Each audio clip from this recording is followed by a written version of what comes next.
sponsored by Refuse Fascism and the Revolution Nothing Less show.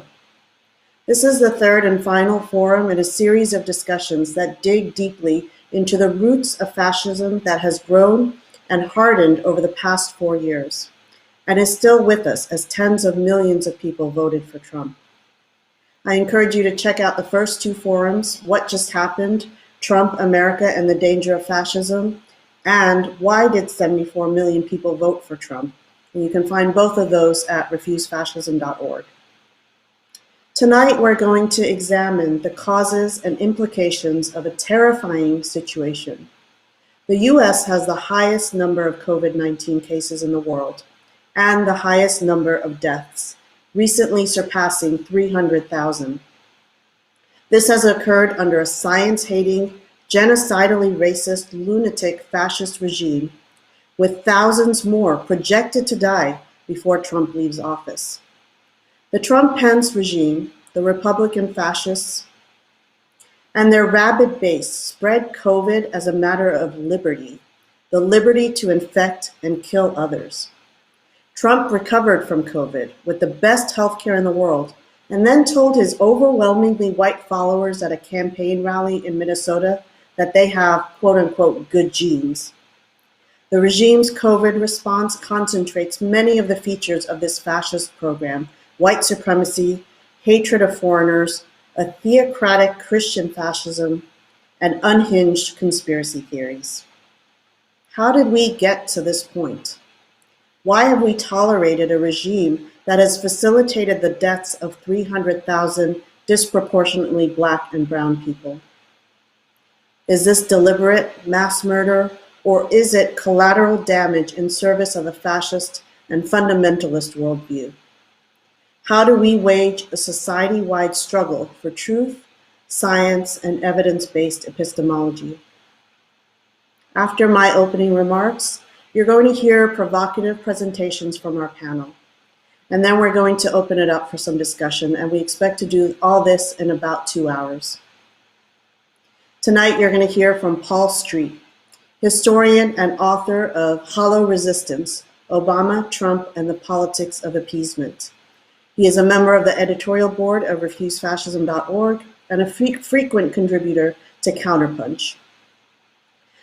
Dr. Phil Rice is a leading physician of emergency medicine in Salem, Massachusetts, and Andy Z, host of the RNL Revolution Nothing Less show, co-initiator of refusefascism.org and spokesperson for Revolution Books. And my name is Coco Das, and I'm a writer and also a member of the editorial board of refusefascism.org. About a week ago, Diana Laciondo, a commissioner in Ada County, Idaho, abruptly left in tears a virtual meeting to discuss a mask mandate. The reason? Her 12 and 8-year-old son were home alone, terrified because protesters were outside banging on the window, screaming, blowing air horns, calling their mother a tyrant for advocating a mask mandate, and amplifying sound clips from the movie Scarface. These people were armed and should not really be called protesters, as they have no legitimate grievance. This was a mob threatening innocent people with violence, fighting for nothing more than the right to spread disease, the right to infect and endanger their neighbors, the right to reject science, truth, and any notion of a common good. Later, Laciondo wrote in a Facebook post, "Though I was born and raised in Idaho and have chosen to raise my own family here, I increasingly don't recognize this place. There is an ugliness and cruelty in our national rhetoric that is reaching a fevered pitch here at home, and that should worry us all." On Saturday, thousands of Trump supporters, including the Proud Boys and other white supremacist, anti-Semitic, Nazi militia groups, converged on DC for the second time in a month to rally for their president under the fiction of a stolen election, which Trump and his fascist allies have been bludgeoning the public with through outrageous lies and conspiracy theories, baseless lawsuits, threats against Republicans who wouldn't do his bidding, and trumpet calls to his tough people who rampaged through the streets that night, attacking people, vandalizing Black churches, and burning Black Lives Matter banners, conjuring images of KKK cross burnings and Hitler's stormtroopers smashing the windows of Jewish neighborhoods. And whose votes are they saying have stolen the election from Trump? The votes of Black people in the urban areas of swing states like Michigan, Pennsylvania, Wisconsin, and Georgia. Trump and his fascist backers are gnashing their white supremacist teeth, hardly subtle about their message. If only white people voted, Trump won by a landslide. On Monday, the Electoral College confirmed Biden's victory, though Trump's lies, threats, and attempted coup have not stopped. Fascists in and out of government will not stop fighting to re-seize power and consolidate fascist rule. If Biden is, as looks likely, sworn in as president on Inauguration Day, then we have succeeded in voting a fascist out of power. Not an easy feat, but we have not and cannot simply vote out fascism. It has been advanced through all levels of government, through the armed forces of the police, ICE, Border Patrol, and the military, and it has seized initiative in the streets. To stop this vicious American fascism that imperils the whole world, we must heed the words of the great abolitionist Frederick Douglass. If there is no struggle, there is no progress. Those who profess to favor freedom and yet deprecate agitation are men who want crops without plowing up the ground. They want rain without thunder and lightning. They want the ocean without the awful roar of its many waters. Power concedes nothing without a demand. We must demand an end to the death, lies, and fascism with a nonviolent mass movement that stands up for our values, respect for science, truth, diversity, and a love for humanity. We have to say in the public square, in the name of humanity, we refuse to accept a fascist America. Before we hear from our panelists tonight, we're going to watch a short video that was made a few weeks ago called "Trump Wants to Stay in Power? Oh, hell no." I want to thank you all for tuning in to this critical discussion. Let's begin. Trump's trying to stay in power? Oh, hell no. Right now, we, the 77 million plus in this country who voted out the Trump-Pence regime, and the millions more across the globe who celebrated this are on the offensive. We have the momentum. We have the political initiative. They, the Trump-Pence regime and its supporters, are on the defensive. They have been politically knocked back on their heels. They have been thoroughly defeated and thoroughly repudiated. But we can't let up. We have to stay on the offensive because they are trying to pull some dangerous BS to stay in power. In the name of humanity, we cannot let that happen. Trump refusing to concede an election he lost by more than 5 million votes in the popular vote and a clear and convincing margin in the Electoral College? Oh, hell no. Trump's smirking Secretary of State, Mike Pompeo, saying there will be a smooth transition to a second Trump administration. Oh, hell no. The Trump regime whipping up its dangerous supporters and going to court with the completely baseless and absurd allegations of supposed fraud? Oh, hell no. The Trump regime seeking to actively block a transition to a Biden administration in a deranged effort to remain in power? Oh, hell no. This is completely unacceptable. It cannot stand, and it will not stand. It's this simple. If you were in the streets celebrating Trump's defeat in the election, or if you took heart from these celebrations, then follow your own logic. Think for a second about all the reasons that you were so overjoyed. If you do that, you will see that you and we must stay in the streets until Trump's defeat is cemented and his entire regime leaves office. We demand Trump, Pence out now. Trump, Pence, Pompeo, William Barr, and the rest won't commit to leaving office in January? Then they can leave now. Actually, the Trump-Pence regime should have been out of office a long time ago, and Refuse Fascism has been saying that and working to organize people on that basis for years. If you've ever had any doubt about this, you should have none left now. Think about it. Why should this regime be allowed to stay in office one single day longer when they are threatening, refusing to accept, and actively attacking the elections and its results? Bring your energy, your joy, your anger, your determination, your dance moves, your pots and pans back into the streets to demand Trump, Pence, and the whole regime out now.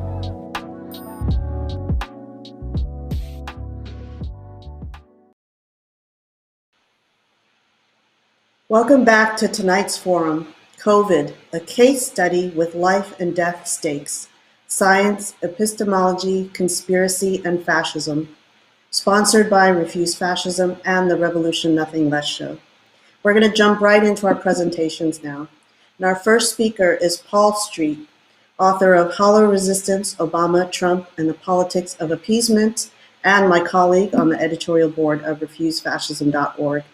Welcome, Paul. How are you doing tonight? I'm all right. Thanks, Coco. So we're eager to hear from you. So I'm gonna let you take the mic. All right, very good. Here we go.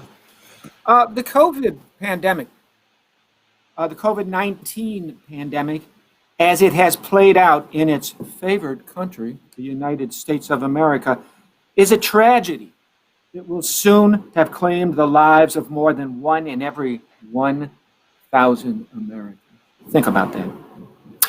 But it is also a fascism-tinged crime rooted in this nation's multiple, overlapping, and mutually reinforcing structures, institutions, policies, and ideologies of inequality and oppression. It is an epitome of the failed state spiritual death and fascism that Dr. Martin Luther King Jr. said would befall this nation if it did not move off of what he called the triple evils that are interrelated: capitalism, racism, and imperialism, militarism.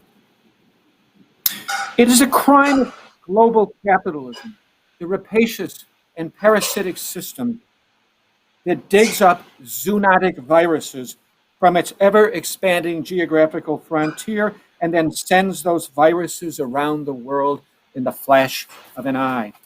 Capitalism in its extreme U.S. form compels millions of vulnerable Americans to work without adequate virus protection or else go without money for purchasing life's necessities. It is a system that denies millions of Americans adequate health care and that disincentivized and prevented the provision and production of medical supplies, beds, personnel, and equipment to meet a pandemic that medical science and public health experts had been warning about for many years. It is an anarchic, competitive system that absurdly complicates medical production and distribution, and that renders hundreds of millions of Americans vulnerable to terrible outcomes by poisoning their bodies, air, water, and soil with toxic chemicals.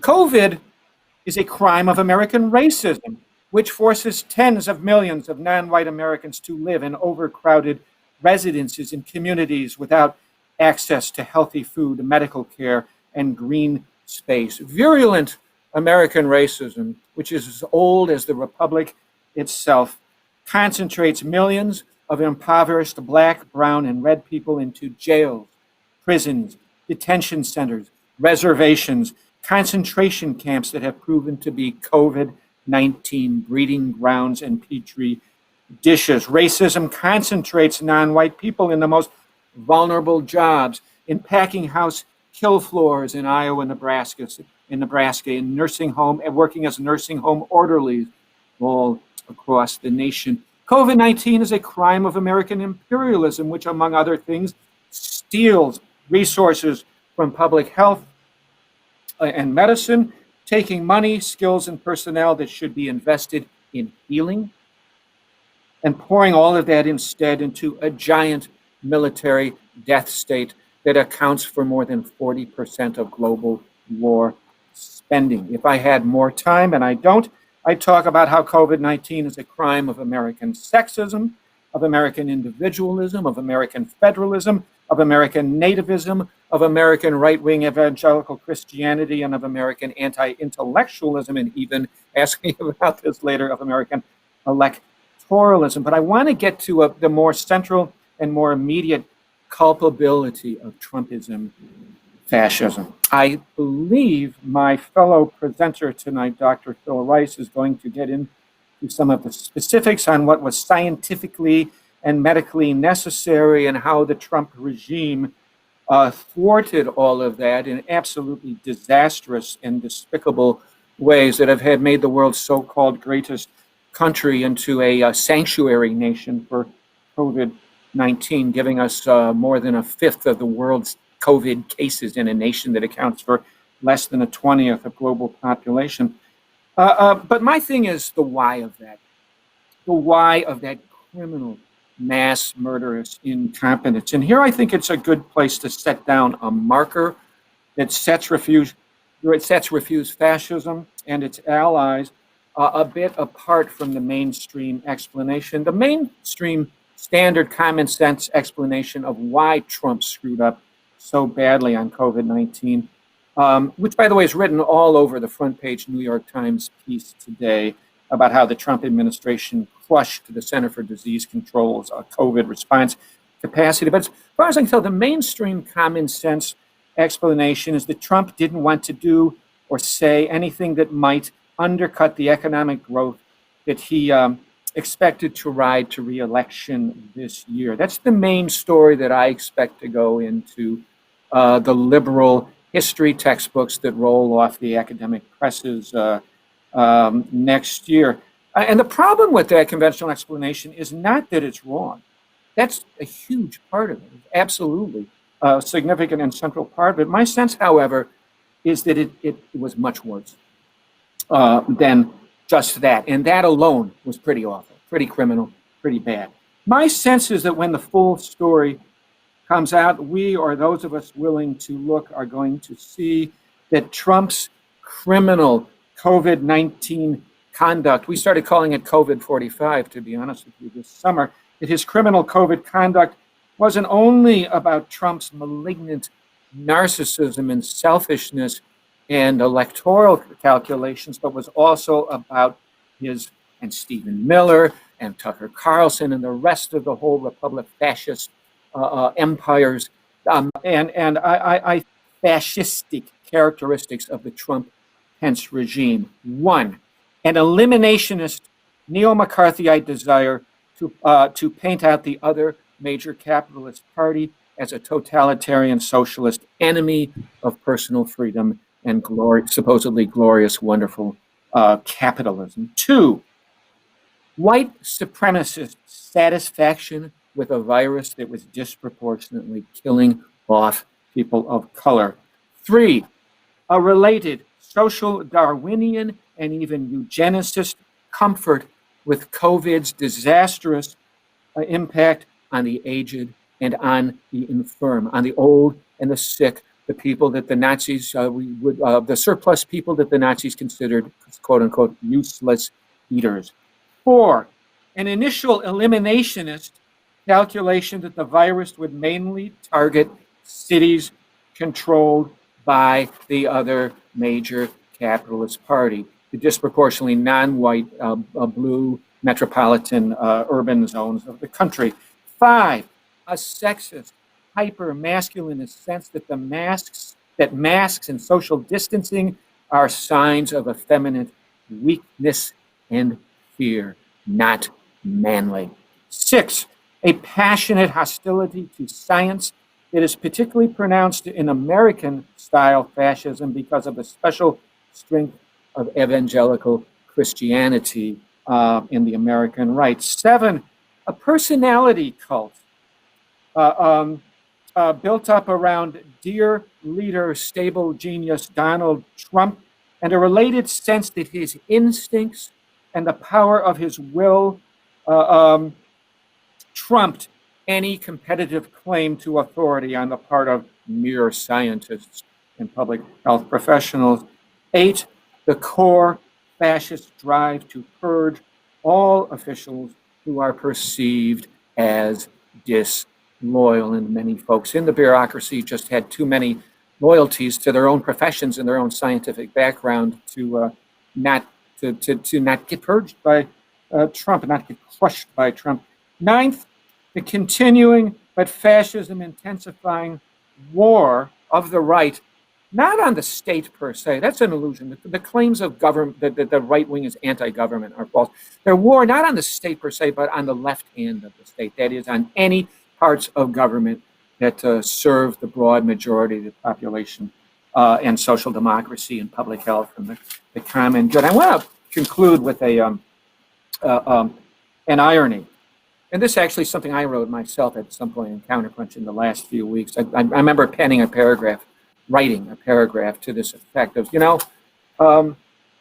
this fascist SOB, this fascistic regime that separated children at the border, that put kids in cages, that set up concentration camps, that tore up every environmental regulation, everything, all the things he didn't get impeached for. And just go through the list. We could stay here for 3 hours. All the worst sins and transgressions of the Trump regime this fascist regime probably would have got a second term, but for COVID, right? And I think that's true. The exit polling data I've seen on that really tells me that COVID really undid. If it wouldn't have given Trump an out-and-out electoral victory, the election would have been close enough for them to actually credibly have pulled off a coup and pulled off a steal. But there's a problem with this narrative, too. First one is COVID wasn't some outside externality or historical contingency that came out of nowhere and undid Trump. He blew COVID up. He needs to own this thing. That's why we called him COVID 45. He turned this, he turned the United States into COVID's top most favored nation in the world. And second of all, he did that because of the fascism. Not exclusively because of the fascism. A lot of things went into play in this. Capitalism is huge. But he did this largely because of the capitalism. I do want to finish off with informal, just shout out to Refuse Fascism. This aftermath, even as much as the regime itself, is living proof that Refuse Fascism and its allies had it correct. This is exactly how you would expect a fascist regime to respond to the loss of an election. This line that I'm hearing in intellectual circles that, the aftermath, the loss proves that we were crying wolf and that we were just raising alarms that we shouldn't have been and that we were hysterical. Look at the behavior since this regime. And look at the conduct that's clearly not going away anytime soon. And look at our slogan, out now. It was the right slogan, and it is still the right slogan. We are losing a 9/11 and a Pearl Harbor quantity of people every goddamn day in this country. This regime should be forced out immediately. It's doing everything it can to undermine a safe public health transition to the next government. It's criminal, it's profoundly transgressive, and it is fascist. I still say, Trump, Pence, out now. Thank you. Okay, thank you, Paul. Thank you for that long view and a very thorough investigation into the various factors that contributed to this. And I think some of the things that you did not get to, I think we will get to in the discussion, I hope. So next, we're going to hear from Dr. Phil Rice. And Dr. Phil Rice was in the emergency room all day today and then braved a snowstorm up in Massachusetts. Drove for an hour to get home and join us. So I'm very happy that you're safe home and that you could be with us tonight. How are you doing after your long day? Well, I'm doing all right. Great. So I know that our audience is eager to hear from you, especially as a frontline worker who has been healing and dealing with COVID-19 patients, and you also recovered from COVID yourself. So I'm going to hand it over to you. Well, thank you. Thank you for inviting me to talk. I wanted to kind of really speak about the two aspects of this disease that are basically impacted by both capitalism in general as well as by this fascist regime. And they intersect in many ways. This disease, as it first was unfolding, we as scientists and as physicians were communicating with other physicians around the world. There were different websites and different apps that we used to kind of exchange ideas and thinking. It was really a beautiful collage of international cooperation to fight a common enemy. And then all of a sudden, we saw various countries, including this country in particular, all of a sudden try and stymie all that. Everything became either an American thing or Italian thing. It truly was causing rebellion amongst all the different scientists that were fighting against this disease, because we recognize this disease is a zoonotic disease, one that doesn't really care about whether you're, a mammal or a bird, but has its bullseye on all human beings. And it doesn't matter what country you're from, and it doesn't actually care. And it will infect and kill at will if you do not prepare for for this pandemic. So in that light, I think that some of the unbelievable moves that were done to stymie this really smacked of the fascism that Trump represents. His backing out of the WHO was truly, that was just the icing on the cake. His defunding of the council in the White House that was preparing for pandemics and other assaults that may come our way, defunding it and putting his cronies in different levels of the CDC and the FDA. All these things were things that really strangled the ability of several different things to occur. So the first thing in terms of preparing for a pandemic is to try to prepare to stop the disease before it spreads. He had time. And this is one of the biggest and most damning things, is that he knew what this was. He knew how deadly it was. And yet he did absolutely nothing. He downplayed it. And this was truly criminal, to have this knowledge and not put it and have at your fingertips the ability to mitigate this and to do absolutely nothing on purpose. So that's part of the first thing. And I think part of that had to do with this whole fascist sense of having to control the truth. And there's an old saying, if you take away truth, you can't speak truth to power. And when you've done that, all that's left is power, and that's what he wants. So I think that explicit downplaying and really seeing the effects of that nationalism on what it did to our ability to figure out where this virus was. Because without testing, and everybody remembers when we were trying to get testing, if you don't know where the virus is, how can you mitigate? How can you stop the spread? You can't. You can't quarantine. You can't do any of that unless you have testing. The WHO offered us a test way back in early February and said, this is the test we're using throughout the world. And they said, no, we want an American test. And the American test ended up taking close to 8 weeks after that to get out and to be used. And even then, in woefully pitiful small amounts, so that we couldn't really do the type of testing that was necessary in order to figure out where the virus was and how to mitigate its effects. Meanwhile, it was ravaging the Northeast at that time, in early spring. And just like, this thing about this fascist extolling of the heartland while decrying the squalor of the urban area, that led to Trump saying, well, they ought to quarantine, New York City. The hell with them.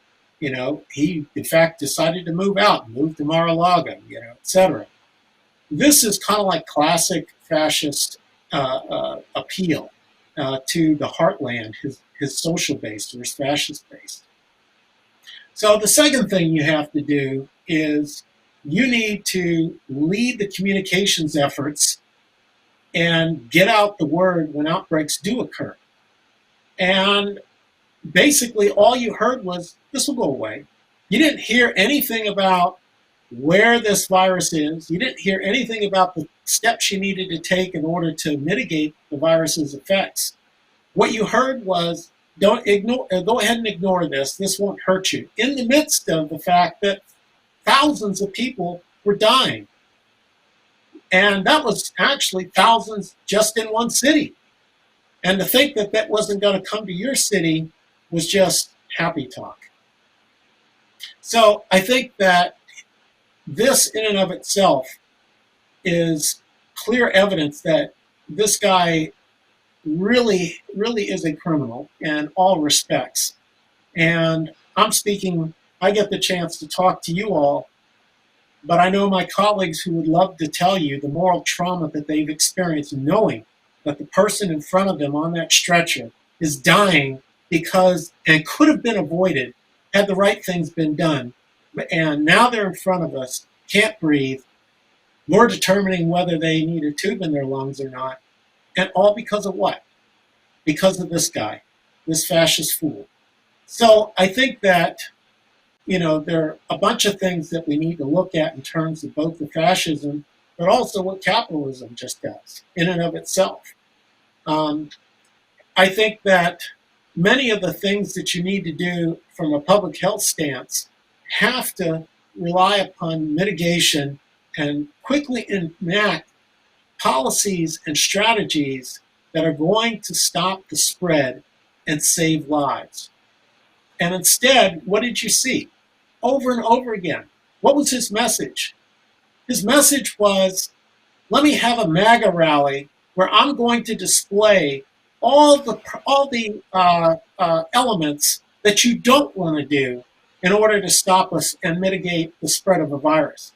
I'm going to have thousands at a rally, no masks, no social distancing, screaming their lungs out. What message does this give to anybody? What message does this give to the people of the world? Because we're not just talking about Americans, even though we live in this country. We're talking about the people of the world. This message is that it's a fascist message, that this virus, we can defeat it without science.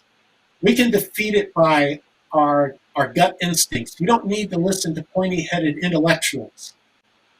And this is classic for a fascist, idiot. He wants to show how powerful and how macho he is and how tough he is, how he rips off the mask when he gets back to the White House after he's had the best and most advanced treatments that anybody could find anywhere, and many of which I still can't order or can't give to my own patients because they're on short supply, and they're actually, people may not know this, but there are lotteries to actually determine who gets some of these drugs, these infusions. The new BAM infusion, you have to get in a lottery because there's not enough for it to go around.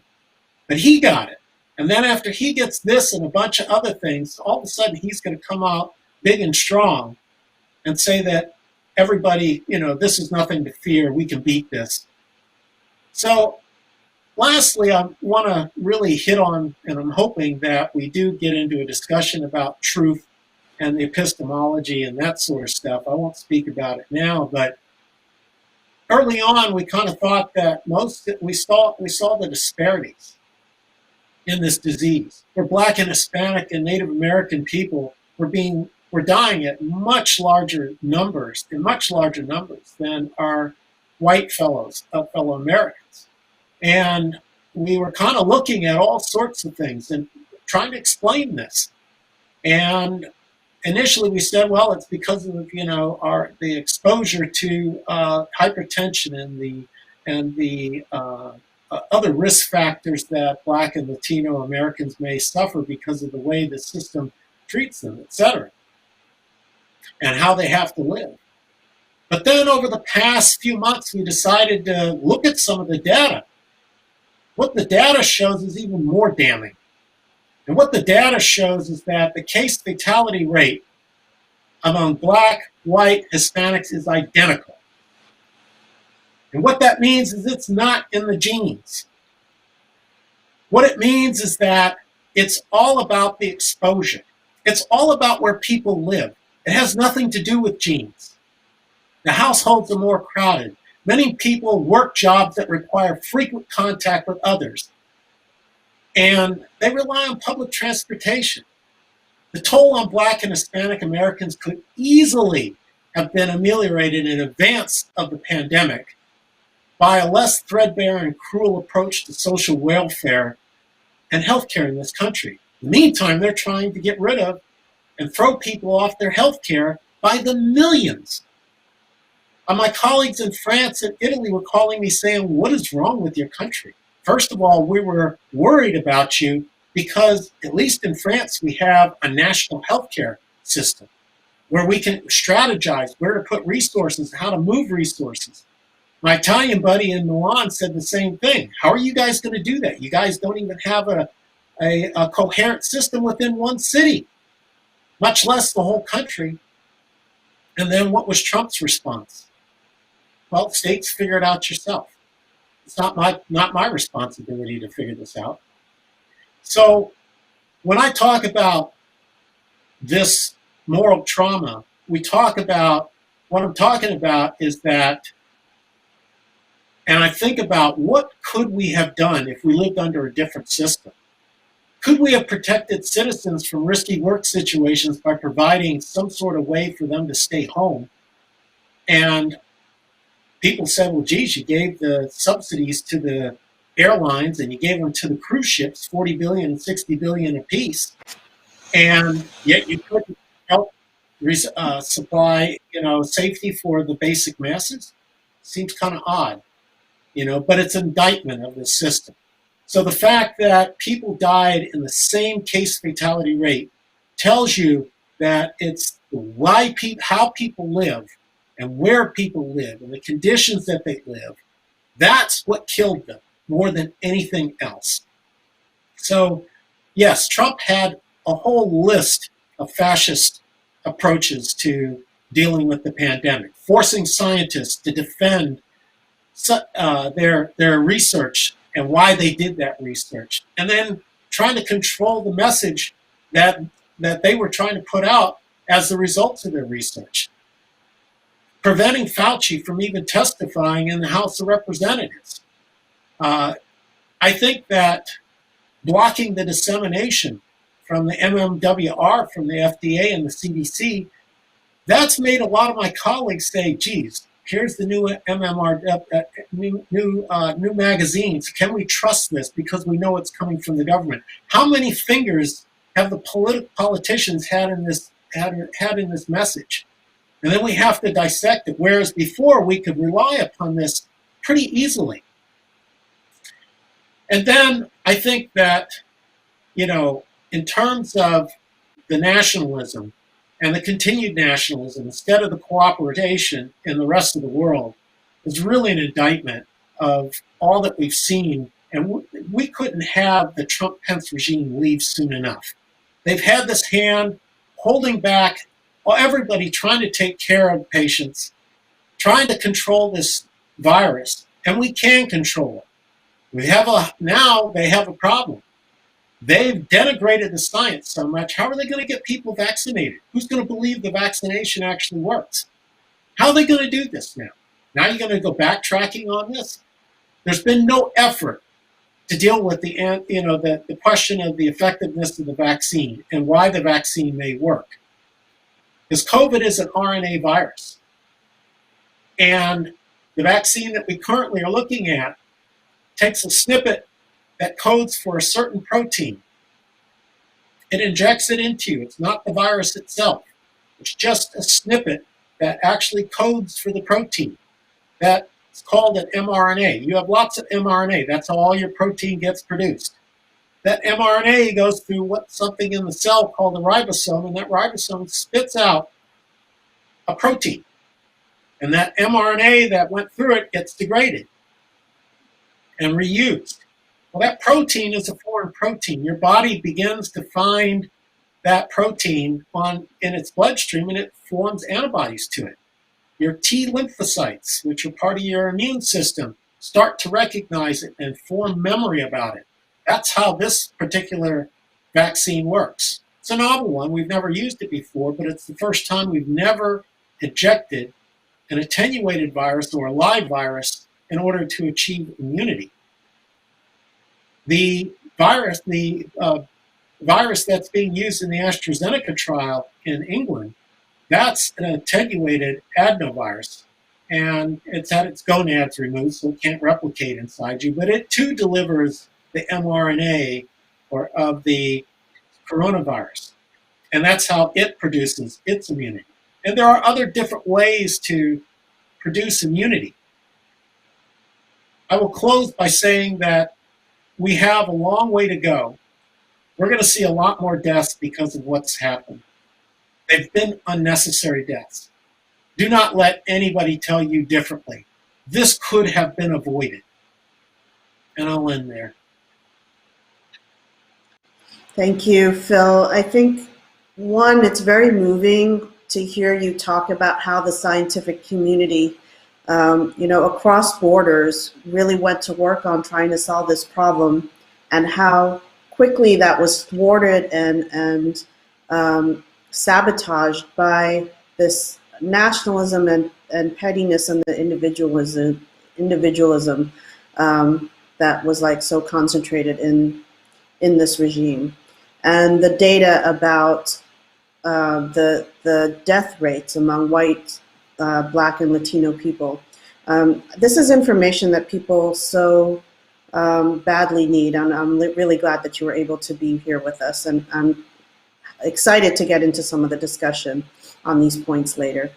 Our next speaker is Andy Z, host of the Revolution Nothing Less show, and also a colleague of mine at Refuse Fascism. Welcome, Andy. How are you doing? Okay, how are you, Coco? I'm okay. All right. Well, we're all of us are colleagues because Paul is on the editorial board of Refuse Fascism, and Dr. Phil Rice, besides somebody I've known for many years, is one of the first guests on the Revolution Nothing Less show, and we beat the rest of the media by almost 6 weeks in his report on the benefits of wearing masks, not just to protect oneself, but to protect others. So you heard it first here at the RNL show. So anyway, I'm glad to be with all of you. Thank you. So I know we're eager to hear your presentation, so take it away. Okay, so all of you, my co-panelists, have presented really compelling evidence of the criminal rejection and the outright opposition to science by the Trump-Pence regime.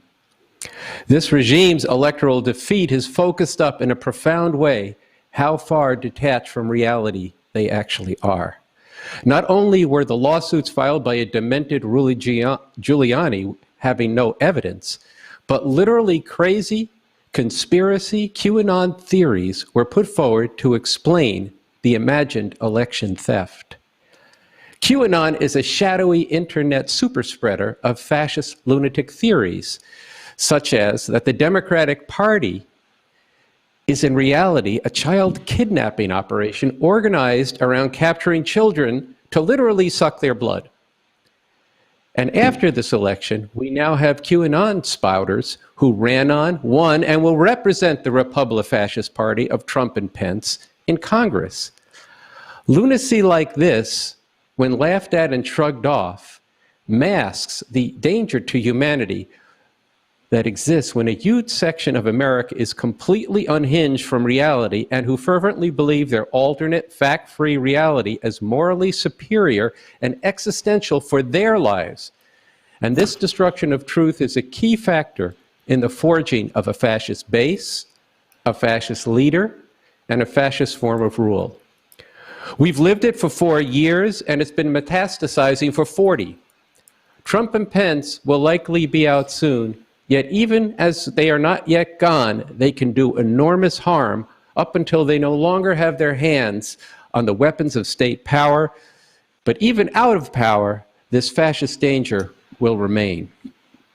So both Paul Street and Dr. Phil Rice have brought telling evidence that the Trump-Pence fascist regime's refusal to take and foster a scientific approach to the COVID virus has meant that the scientists, the medical researchers, and the frontline health workers, as well as the broad masses of people whose role in adopting safe practices to slow the spread of the infection was, and still is, decisive to slow the it's still decisive until the majority of people here and around the world are inoculated with this vaccine, with a safe and effective vaccine.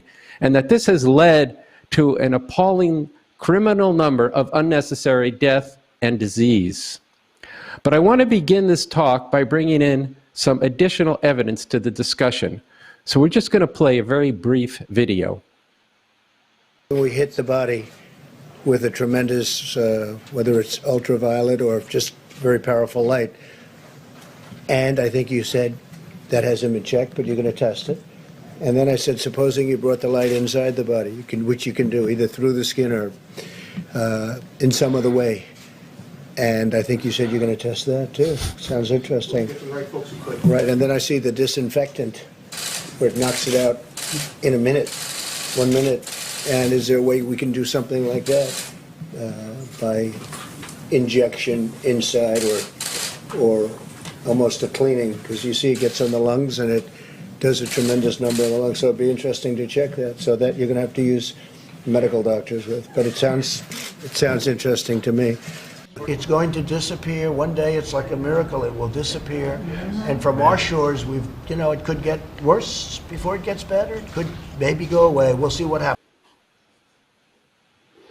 So look, we laugh at this, especially at Sarah Cooper's hilarious mouthing of Trump's insanity.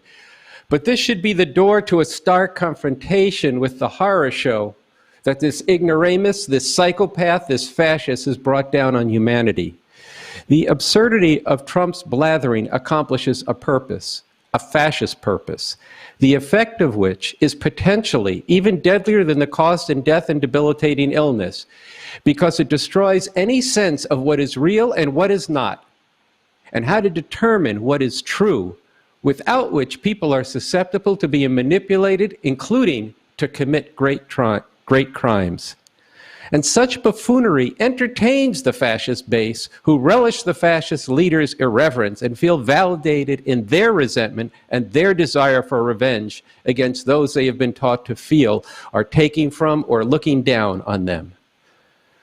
But at the same time, the buffoonery captivates while it blinds liberals and progressives to confronting the enormity and the essence of what is going on, which is the fight at the top of society for a fascist form of rule, the shredding of all pretense of democracy, of a more blatant form of dictatorship of the capitalist system by the leader of the fascist party, and the forging of a different coherent set of values, of an amalgam of open white supremacy, patriarchy, and xenophobia, cohered with the mythology and the program of America First, undergirded by a fundamentalist Christian theocracy. I said this has been 4 years and 40 years. 40 years ago, in response to changes in the world and the risings of the 1960s, and what were resulting concessions to those struggles, resulting in even greater recognition of and inclusion of Black people, Latinos, Chicanos, women, and the gay rights movement. And after President Nixon was forced to resign, this hard right conservative movement coalesced behind Ronald Reagan. Wait, just let me clarify this. The movements of the 60s was not a hard right conservative movement. The hard right conservative movement is what was being rebelled against in the 60s. But then after Nixon was forced to resign, that movement regrouped and coalesced behind Ronald Reagan. And Ronald Reagan put forth a messianic mythology of America as a shining city on a hill to prepare for an actual war against the then Soviet Union, and at the same time to wage a domestic war on these civil rights gains. A Republican coalition was forged with a strand of biblically literalist Christian evangelical movements to forge a base of what has become a Christian fascist movement, which reached power in 2016 through the unholy union of Donald Trump and Mike Pence. And this has become the core of the organized base of the Trump-Pence regime. These forces have been trained and forged in a belief system that is completely and dangerously disconnected from actual reality.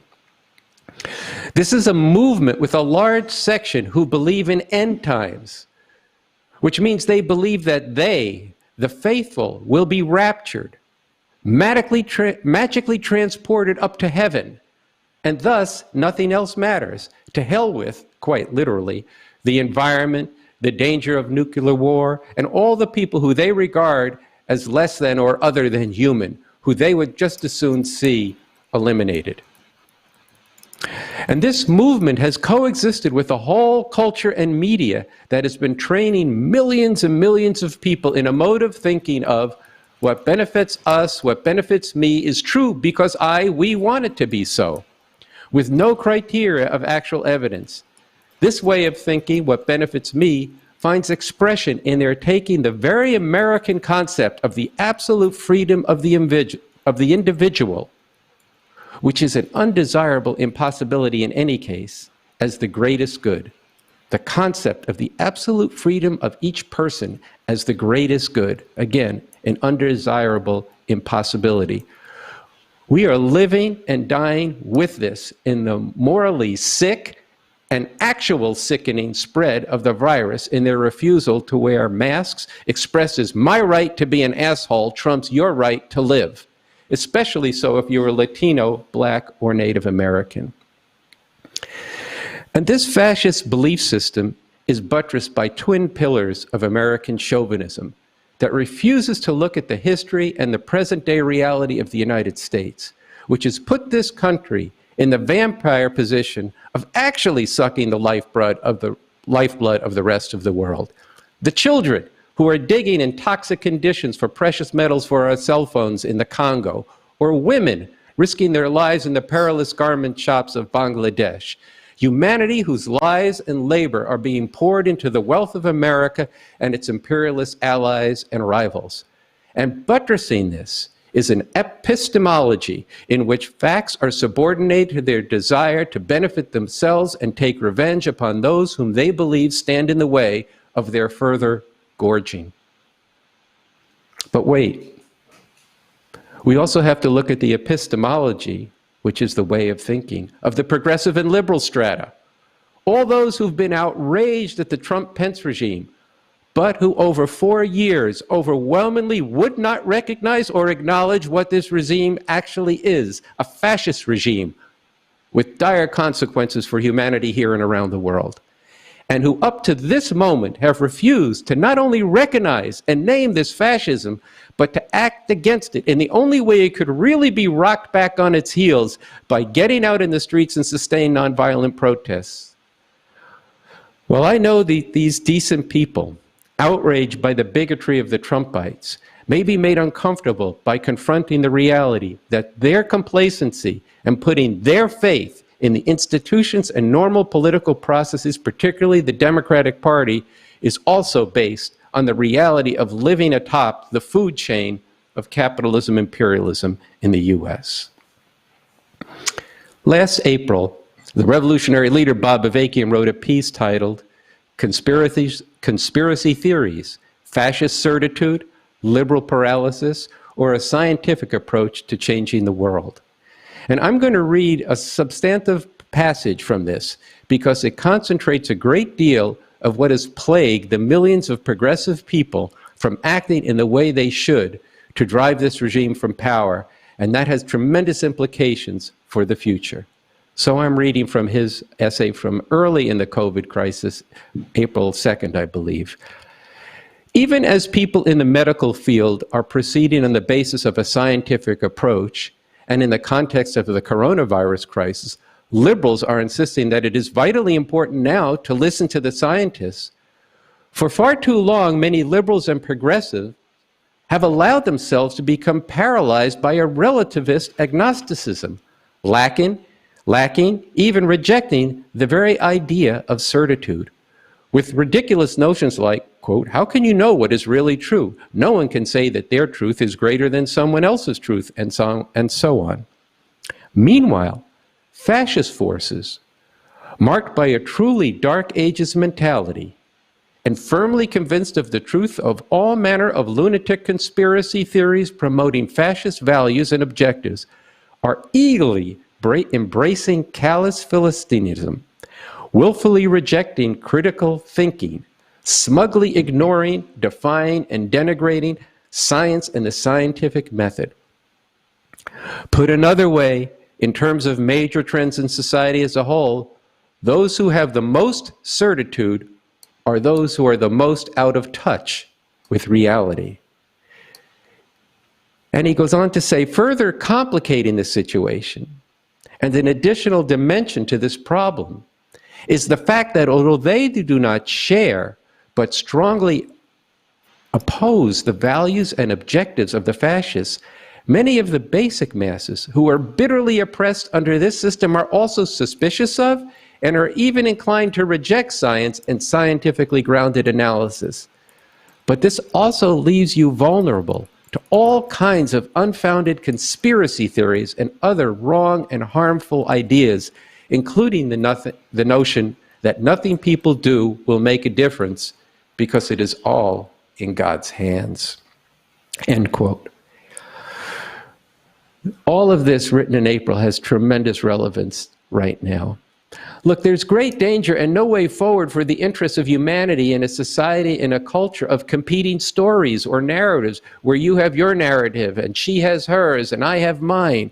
Look, we have different experiences, and those experiences and knowledge of them can contribute to our understanding of the world that we live in. But to understand the world, you need a scientific understanding that starts from the fact that there is only one reality that has many layers and complexity, but there is one objective world. Science means gathering the evidence and seeking the patterns in that evidence to reveal the connections and the pathways to identifying and understanding the underlying causes that give rise to the evidence, and then developing the ways to act on that reality. And this is true whether you are a scientist trying to discover the antibodies to prevent the spread of COVID, as Phil was talking about, or to save the environment, or you are applying the scientific method to overcome the exploitation and oppression, the wars and the divisions that so plague humanity today and themselves cause the lives of hundreds of millions of people. In this article, though, Bob Bavikian goes on to say this, quote, "The truth of something does not depend on who says it or how it makes you feel. Because something comes from a source you like does not make it true. And because something comes from a source you do not like does not make it untrue. And truth is not a popularity contest. Because a lot of people believe something does not make it true, and because only a few people believe something does not make it untrue. Truth is objective, which means whether something is true or not depends on whether or not it corresponds to actual reality." And he goes on to say, quote, "To sort out what is false from what is true and to stand on solid ground in terms of understanding things, you need a scientific method and approach to reality, and yes, scientifically grounded certitude, where such certitude can and must be established." End quote. So for just a brief example of how we can apply science to society, and I'm going to compress here, how can we say, as we have, and I have said many times on the show, and Bob Bavikian has written, that there is a straight line from the Confederacy to the fascism of the Trump-Pence regime? Well, by tracing its development in the history of the U.S., beginning with slavery written into the U.S. founding documents, by going deeper into its centrality of slavery and the oppression of black people to the development of the wealth in the U.S. from the 17th up to and through the 20th century.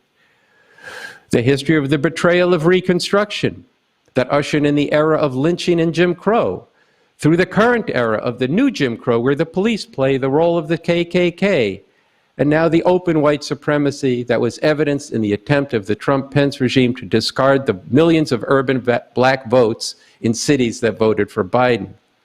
And look, there's much more that I could go into here, but the point is, just as in the natural world, you go to the evidence, in this case, the history and the underlying economic and political forces that drive this white supremacy, and all of this is available in great detail and depth on the website in articles and films from Bob Avakian and articles from revcom.us, our website. This scientific method is at the heart of the work of Bob Avakian and is the defining character of his leadership. Bob Avakian, BA, has qualitatively developed the science of communism, the science of revolution, to chart the path to the emancipation of all humanity. And think about what it would mean if, under a totally different system that didn't set people against each other just to survive, and how that shapes people's thinking today, but instead there was a shared epistemology basing our lives and decisions on a collective process of discovering and acting on what was actually true, that would require a whole different system for that to be in effect. But imagine how different that would be. This is, as Bob Avakian has said, is what is needed to get to a world beyond where might makes right, which is what prevails in the world today. This is expressed in both Bob Avakian's personal character, and it is a hallmark of the principles of the new communism, which completely repudiate the notion that the ends justify the means, and that truth is just an instrument of desired objectives, rather than what it actually is, a correct reflection of objective reality. To all who reject the anti-science of the Trump-Pence fascist regime and the dangerous movement they have forged all the way up to the highest reaches of government, including dominating now the Supreme Court, this talk that I'm giving is a challenge and an invitation to you to be consistent and principled in your recognition of the importance of science, and to apply it not just where you feel comfortable in the prevention and curing of COVID, but as Bob Avakian concludes in this same article, quote, follow the truth where it leads, particularly when it comes to historical, social, and political questions. Because where it leads is to demolishing cherished ideals and prejudices of liberals regarding the actual role of this great American democracy through its history and throughout the world, the actual nature of the system we live under, capitalism, imperialism, and the actual experience of the revolutionary struggle against this system, and more particularly, the experience of the communist movement and the socialist societies it has brought into being, end quote. I conclude with this: a better world is possible. There is a way that everyone can be part of knowing and changing the world, in opposing the fascism of the Trump-Pence regime, and even more fundamentally, in making a radical leap beyond this capitalist imperialist system, which has given rise to this fascism, and bringing into being a far better world. You need the scientific method and approach of the new communism. So, thank you. Thank you, Andy. I think that was a really important examination of what science means and how it can be applied not only to disease prevention and understanding of the physical sciences, but to society. And I know that's a controversial point. And I also think it's very important for people to confront that we do have a society-wide crisis of epistemology, a crisis of the way that people think, and a denial of even the notion of truth and objective reality. And I hope we can get into that a little bit more in the discussion. So you've just heard three people give you a very multi-dimensional understanding of a very dire situation that we face with COVID-19. And I want to give the panelists a chance to reflect on what the others have said and think about where they agree and disagree and prepare for a lively discussion. But first, I want to take a moment and ask everyone in the audience to look at the graphic that should be up soon that tells you how to donate. And I want to ask you to give as much as you can to Refuse Fascism, which is a movement of people coming from diverse perspectives to stop a fascist America through sustained nonviolent mass protest. Think about this. Biden and other Democratic leaders are telling you that it's time to move on.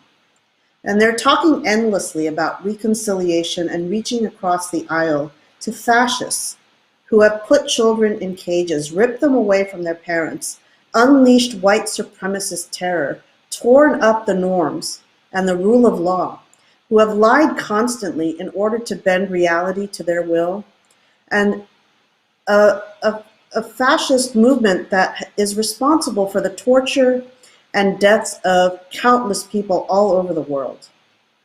Not because of mere incompetence, but because of deliberate cruelty that would usher in the future that they want. And at the same time, many other organizations and social movements have also moved on to talking about how to hold Biden accountable to a progressive agenda. But the elephant in the room is that we have a Nazi problem in this country. We have a problem of fascism. And they are fighting for the right to dominate over whole groups of people and their political enemies, and they're pursuing a genocidal program of white supremacy, misogyny, and xenophobia. There can be no conciliating with that, and ignoring them will not make them go away. Fascists can and have come back from defeat, and when they do, they are more determined and more filled with vengeance. So who will lead the needed struggle to bring this fascist movement to a halt? Who will continue to organize the people of this country against a Christian fascist organizing machine and the agenda they are determined to advance through the courts and other seats of power? Who will provide the tools for understanding and stopping these fascists from dominating the public square and public discourse through forums like this, through the literature that you can find at refusefascism.org, and through our actions in the streets? Refuse Fascism is the only organized force that has consistently called out this regime as fascist since 2016, and for almost 4 years has mobilized people to stand up in the public square against its crimes. We have written and spread a pledge to the people of the world, which was signed by Cornel West, Noam Chomsky, Alyssa Milano, Chuck D, Layla Hathaway, and thousands of others. And at the end of the program, you're going to get to hear this entire pledge read by some of the signers. But as this pledge poetically states, no longer can we live with howling mobs resurrecting Jim Crow, fascist thugs attacking our protests, the right to vote stolen by defenders of the Confederacy. We will not worship the flag or accept a theocracy. We will not become collaborators on a march to a racist genocide. We will not hand the future to scorchers of the planet. A pledge to the people of the world is a call to the conscience of millions, summoning them to be an unstoppable force of nonviolent but massive protests against a virulent fascist movement in the most powerful country in the world. This has real stakes and consequences for all of humanity. This pledge must continue to resonate far and wide and become not only a needed political and moral compass, but the organized expression of a network of people ready to act with nonviolent determination to not allow fascism to grow and dominate and terrorize humanity. Now, another way you can donate to this movement is by participating on our online silent auction from now through December 27th. You can bid on beautiful visual art, music, and literature at a variety of starting bids. You could become the proud owner of Dred Scott's powerful print called Revolt, which was inspired by the paintings of Jacob Lawrence. You can get a private lesson from a chef, or beautiful quilted mug mats, the perfect landing zone for your winter mug of hot cocoa. And you can collect political posters that will be the artifacts and memorabilia of this turning point in history. It will not be soon enough that the Trump-Pence regime is gone from the White House, and they must never be allowed to come back. But we cannot let down our guard or go to sleep. So many lives still hang in the balance. And what is worth more than a future in which humanity does not need to fear fascist terror and mass death and has a chance to thrive? So I want to ask you to please give generously to this great cause. So now let's get back to our panelists.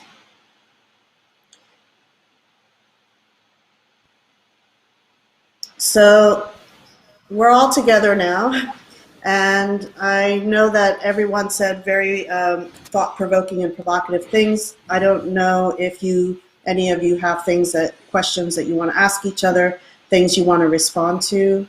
I have some questions of my own, but I wanted to see first if anybody wanted to start off an open discussion.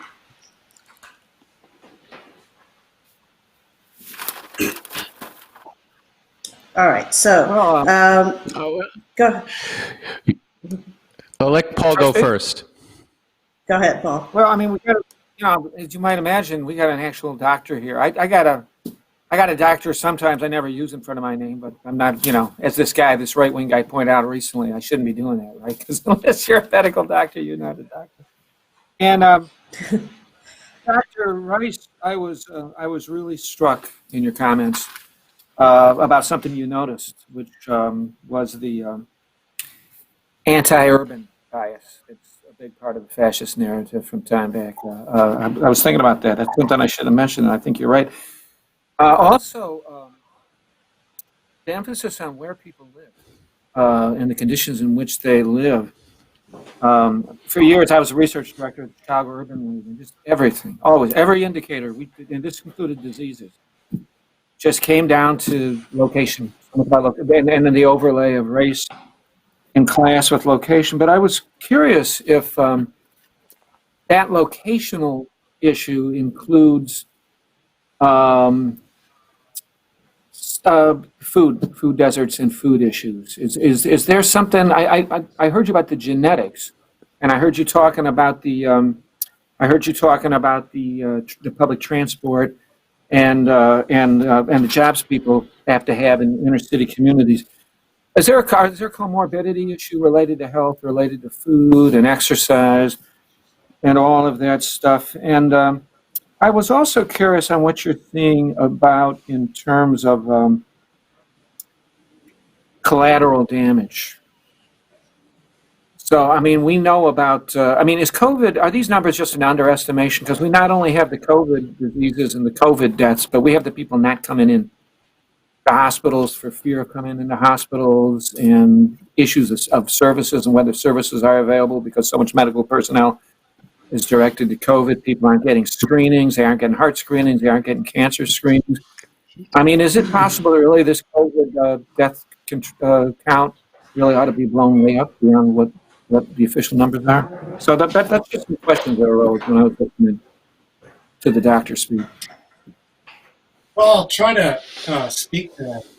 You had several in a row that are very important in the sense that when we look at the amount of deaths comparatively over the years, the number of deaths this year is almost double what it's been in the previous years, and actually many more than is accounted for by positive COVID tests. So when someone dies, why do they die? Well, I either know because they've come to my emergency department and I've known their disease and I've gotten a test and it says, COVID positive, SARS-CoV-2 virus, or you come in or someone dies and we don't know why they died. No one does a test. No one does an autopsy. Why? Because the morgues are completely overrun.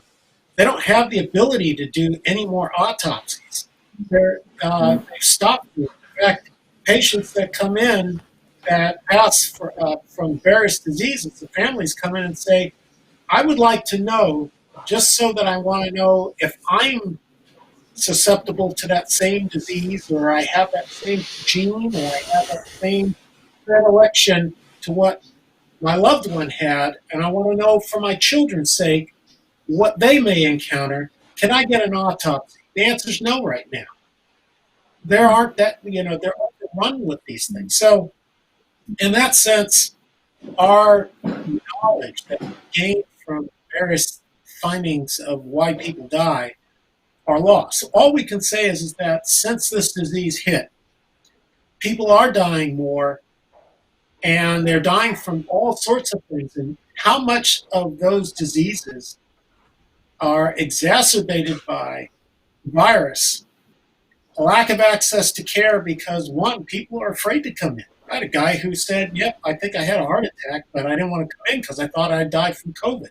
And I'm like, well, the heart attack will kill you too, So people are delaying diseases. Then there were deliberate delays because the ICUs were overrun and we needed to take up more and expand our intensive care unit capabilities. We took over general medicine wards. We've stopped doing general surgery cases that were semi-elective or elective because we couldn't put them in the places that the COVID patients. And so those patients had delayed treatments. So there, in terms of your the effects on the disease COVID, we don't know what the effects of food disparities are. But we do know what unhealthy foods do in killing you in a slow way, through hypertension, through obesity, through malnutrition. Even though you're overweight, you're malnourished because you don't have the right kind of proteins in a protein diet. You don't have the right balance between the fat, salt, proteins and carbohydrates. You don't have the vitamins. You don't have enough sunshine. You don't have enough vitamin. There's lots of things that are essential for health that are being constricted. You can't get outside. Nobody wants to go outside because of COVID. Well, how are you going to get your vitamin D and your sunshine unless you're outside? Now, that's not a license to just go outside and party, without masks and everything else. No, that's not what I'm talking about. I'm talking about even just a walk in the sun is helpful. But you got to eat the right foods. And, of course, these communities, which were deliberately designed to house and corral minorities in, Black people, Native Americans were put on concentration camps, the redlining. This is all well known as to, in terms of the disparities that people have had. And if you were in these red line districts, you weren't going to get loans. You couldn't fund your kids' education. You couldn't do a lot of things that a lot of white people could do automatically because of where they lived. So where people lived, is not by accident. Andy, did you want to jump in? Well, yeah, there's so much that I'd like to talk about. I think I also had the question of the the comorbidity factors and that are adversely affecting Black and Latino and Native American populations. And, and I think it's important that the key thing that you were saying, Dr. Phil, is that it's not a genetic deficiency. It's a question of people's their social position in society and how the systemic racism and what jobs and communities people live in.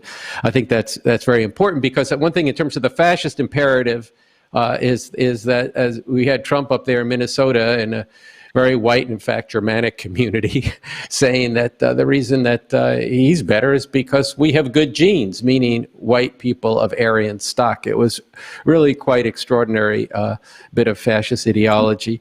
I guess there's two things I would like to talk about. I want to take, if you have other questions, Coco. One is on this question of that, I remember when Phil, you were on our show, we talked about the cooperation that was going on behind the scenes and under the radar of the corporations, and people were cooperating, doctors around the world. But that event that got clamped down due to nationalism, and Paul also spoke of nationalism. And I think it's important that we actually explain to people a bit how this actually has retarded the development of the vaccine, of best practices. And this is true across the board from the system, but it was also amplified by the fascist regime here and in Brazil and in other places where the fascist regimes denied any and tried to block any cooperation, even the most limited cooperation. But the system itself and nationalism is a product of and a reflection of a competitive system of capitalism itself, of a system whose driving factor is the competition over the exploitation of people. And living in this highly globalized world, that's why I spoke about the children who are mining the coltan that goes into our phone, or the garment factories from South Asia to Latin America. All of this it has to do with the pursuit of profit at the expense of working people around the world, and then bringing that money together, bringing that accumulated profit together in national centers that are in competition with each other. And you see this, and the fascist regime's approach to this is, America first, and everything is tariffs and this kind of fight, and who's going to be first. Trump was incensed that the vaccine was brought forth in England before here. But this is something that's intrinsic in the system. We need to get to a place, I'll just say my opinion on this, we need to get to a place where this, to a different kind of society, not just here in this country, but around the world, where you actually could have a different way that the economy functioned, a different way things got produced through meeting the needs of society, such that we could overcome all these inequalities that are, you were speaking about, Phil, where people are living in ghettos, are locked in certain kind of jobs with very little ability to control the conditions under which they work and how they interact with the public. So this is something that, in terms of the revolutionary aspect of this, why we need a different system, and a worldwide system eventually of a communist world, is to get beyond this. And I was just taking a look at the Constitution for a New Socialist Republic that Bob Avakian authored, and under health and medicine, the fourth principle here is that the orientation under a genuine socialist system, not under a bit of tweaking of the system itself, shall be promoted and established as the standard for professionals and others in the field of medicine. Their orientation shall be to serve the people in the treatment of disease, and in other aspects of medicine, the sensibilities as well as the experience and knowledge of patients and of the people broadly shall be taken into account and drawn on as fully as basic requirements and a basic resource in the practice of medicine and development and application of medical science. You can't do that under this system. I mean, medicine in this country is basically for profit. And even in Canada and in Britain, where they have a form of socialized medicine, all the accounting of that whole health system is accountable to the bottom line and not to the needs of the people. And there's still that hierarchy, maybe less than here, and certainly less than in the fascist regime, but still to really have that cooperation between the population and the patients and the doctors and the healthcare workers. And I think it's the rare doctor who talks to the nurse's aide, who actually often has a lot of insight into the particularities of each patient. And it's a whole different ethos of serve the people that's based on a different system. But I just wanted to actually maybe, Phil, for you to talk a little bit about how the cooperation among the medical professionals was thwarted. You mentioned when you use the word WHO, you meant the World Health Organization, right? And yeah, and I don't know if people understand what happened there with, that how this, such as it is under the normal workings of the system, that international cooperation was undercut from people. So I just thought this is worth talking about because it really highlights that healthcare concentrates the nature of this system, and that's why it's such a killing proposition as we struggle to understand more about how our bodies function and more about disease. Because we should establish that COVID itself is not something that's this is a natural occurring disease, exactly probably by the incursion of cities into the natural habitat of other species. But nonetheless, it's not something that was cooked up in a lab by the evil Chinese or the evil Trump-Pence regime. It's just to be very clear on that point. Not that anybody here said that, but I want people to be clear on it. So anyway, that's what I just wanted to pose, this thing of nationalism and what it would take, how it actually impacted the treatment, and also, trying to get beyond it, how we're going to get beyond it. Yeah, well, I think that there are several different pieces to what you just raised. I think that one I want to say, and I want to speak up for my international colleagues, that the collaboration has not ended. We found different ways to put forward different ideas for research to try and vet them, because that was one of the big things is all these multitude of ideas that came together to think about, one, what was this disease? How was it killing people? And many of the things that we thought back in April, we're finding out are completely wrong now. And so our strategies have changed in terms of trying to treat the patients. Things we did back in March and April, we're no longer doing right now in treating the second wave. And that's part of that accumulation of knowledge, not just in the United States, but globally. And we're beginning to see that the virus is mutated. The same virus that was in Wuhan is not exactly the same one that was in Europe and that hit New York City.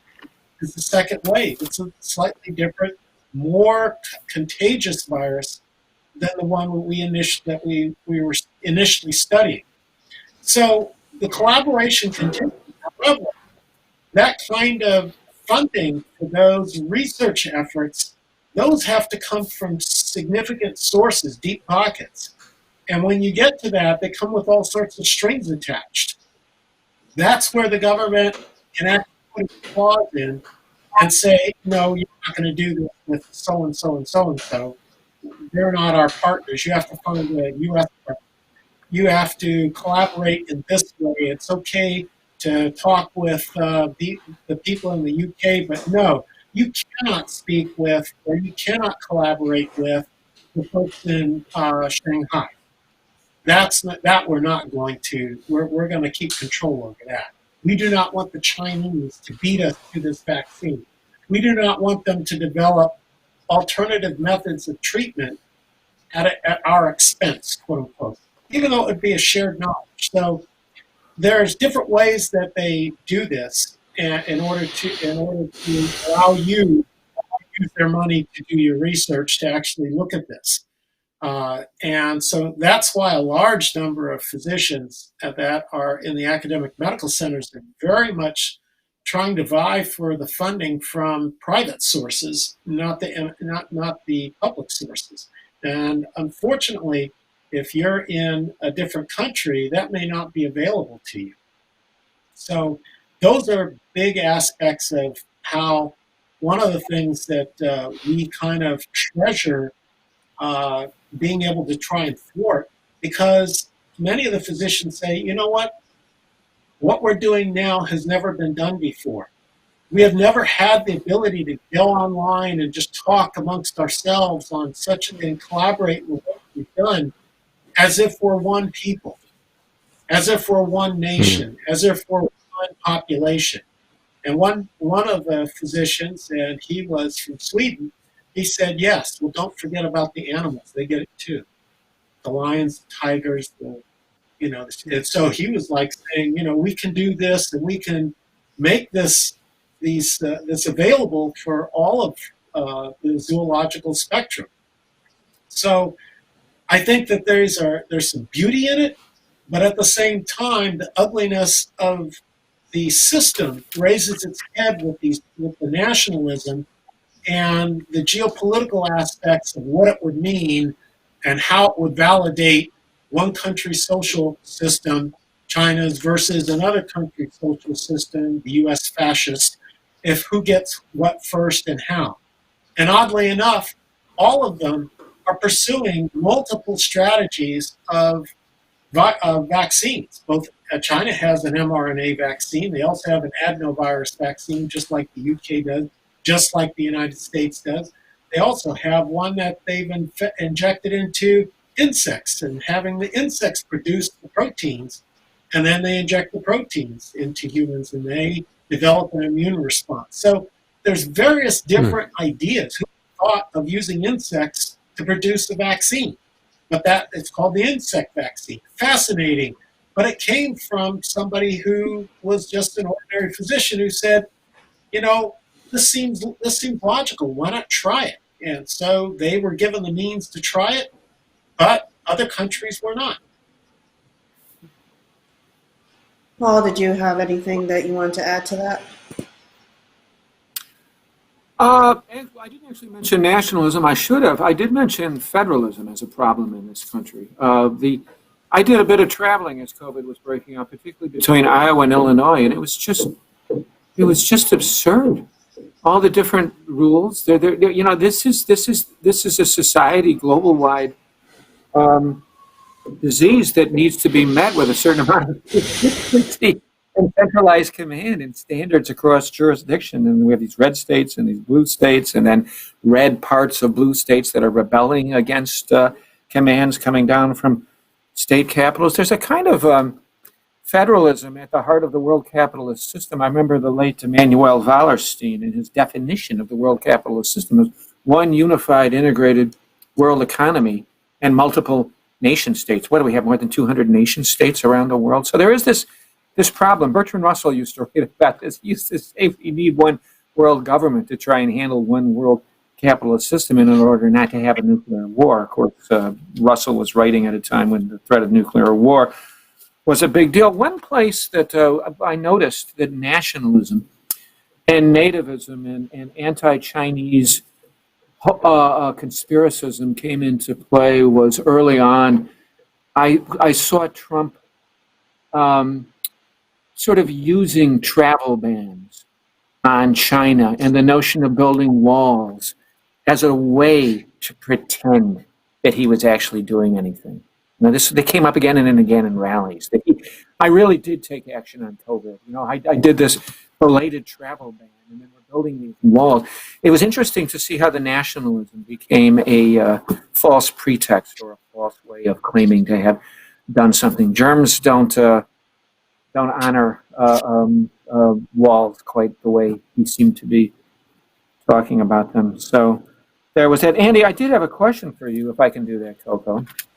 Can I ask Andy a question? Yes, you can ask Andy a question, then I have a couple of questions. I was curious. You seem to have studied, actually, the history of fascism going all the way back in its European context. Am I right in this sense that this hatred of science, this anti-science, which is related in this country to a distrust of the professional class? There's a whole big narrative about the professional class. Is this different? Is this distinctive in the American model of fascism? What was the attitude towards medical science? I had a number of sort of Trump and lefty hotshot academic intellectuals lecturing me and telling me that if Trump was a real fascist, he would have come in with big state command and ordered everyone to mask up, and he would have gone gung-ho in a top-down kind of way with a scientific mask and social distancing ordering approach. I don't know if you get the gist of my issue there, but how does this link up with other fascist national traditions and examples? Well, there was a lot of bad science in in Italy and in Germany. I mean, they thought they were being scientific in some ways, and for example, in the realm of law, Hitler and the Nazi Party studied the Confederacy and the racial laws in the United States, and to understand, they thought it was a little too extreme, actually, that we went down to the 1/16th. I say we. I mean, the Confederacy went down to 1/16th part blood to decide what racial group, and of course, racial groups themselves is not a scientific concept. They weren't the only ones who believed that prior to them, but when they arose, we had Woodrow Wilson, who was president of the United States, who was a stone cold racist and supported the Ku Klux Klan and all of this. So racism was deep in the United States, but they did study this, and then they did all kinds of horrific pseudo-scientific experiments on Jewish inmates in the concentration camps. So they had their science, but they remade science to serve ends. And look, it wasn't just them. Some of this is also, in the parts of the communist movement that we've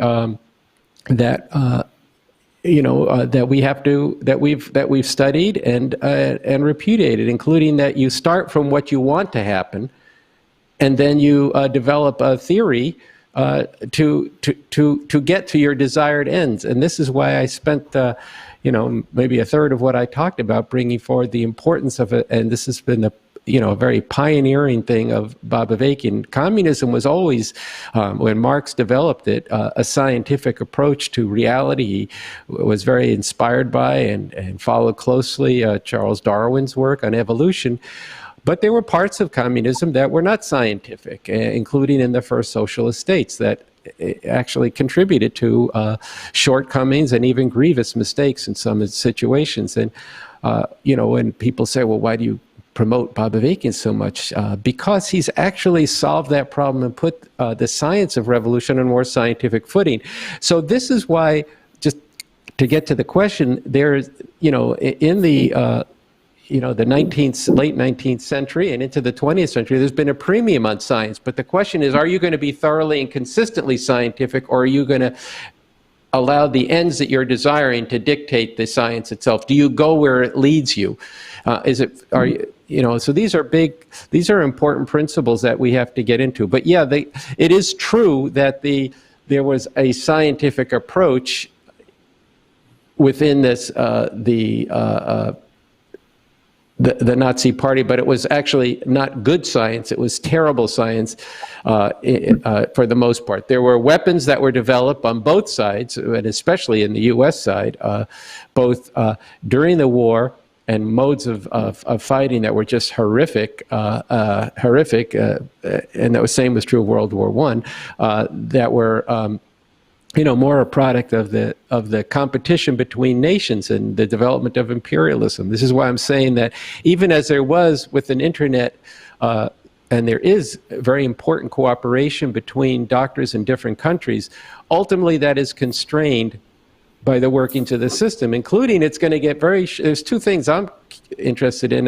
Coco, you should ask your questions. One is in the production and distribution, especially the distribution of the vaccine on a world scale.